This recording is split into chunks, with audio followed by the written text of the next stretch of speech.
Chatham House launched the new project to discuss how to develop an international system of governance in a globalised world. Britain's Foreign Secretary was there to comment on a new book on building an international order and spoke of the changes in the world he recognised. Global, real-time interdependence. And the economic crisis is the best example of that. But if you want to see the difficulties of people in the Bangladesh Delta with rising seawaters, you can see another example of it. I think that is a big change. The second big change is the shift in the balance of power. I think that in the 1970s, people got a bit overexcited about the shift from the national to the international level, but there is a shift.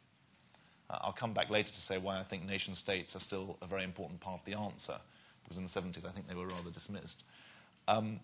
There's a second shift, obviously, from west to east, but there's also a shift, and I think this is really important, from governments and corporations to individuals.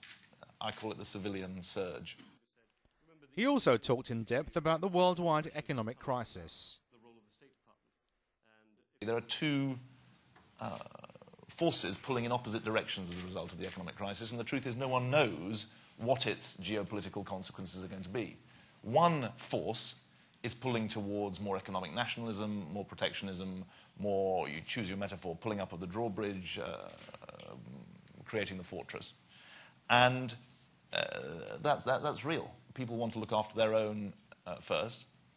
But maybe we feel this particularly strongly given that we're hosting this G20 summit in London on the 2nd of April. The opposite force is that it's so obvious that these are international crises, not just a financial crisis, but an economic crisis with its roots in $147 a barrel oil. There's an opposite force which is towards a renewal of multilateralism. Attention then turned to what the international community wanted for Afghanistan. We've got a very, very wide range of organisations seeking to support good governance by the Afghan government, because no one wants to be in Afghanistan to create a new colony. The international support that there is to help bolster a sovereign government. And I do think that this is a central theatre, really, now, where the international community rightly makes demands of Afghan governance, but it's got to look at itself as well if it wants to produce the right kind of support. On the issue of climate change, he felt there were tough negotiations ahead with developing and emerging nations. The great fear of the developing and emerging countries is that, in fact, the battle against climate change is going to be used as an excuse to hold them back. And the great challenge for the richer countries is not just to put our own houses in order, to change the basis on which we run our economies. It's actually to find ways of financing mitigation and adaptation in the developing world and in emerging countries and emerging economies. And I think that is so in a sense, that is a profound political question.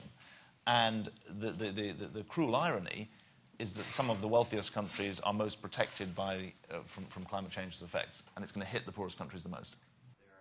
He was then asked about a lasting peace in the Middle East. There do need to be two secure states. There needs to be a secure Israel, and there needs to be a viable Palestinian state. But actually, you need what I call a 23-state solution. 22 states of the Arab League plus Israel, not just a two-state solution. And that speaks to a more comprehensive political process and political, I don't like to call it bargain, but political resolution. Right. You are enlarging the problem. You're bringing in extra factors, but you're also bringing in extra actors to help resolve problems. I mean, Arab states can offer Israel normalization of relations. That is a big offer at the heart of the Arab Peace Initiative. The British Foreign Secretary feels in today's world, nation-states need an inclusive global settlement with responsible sovereignty.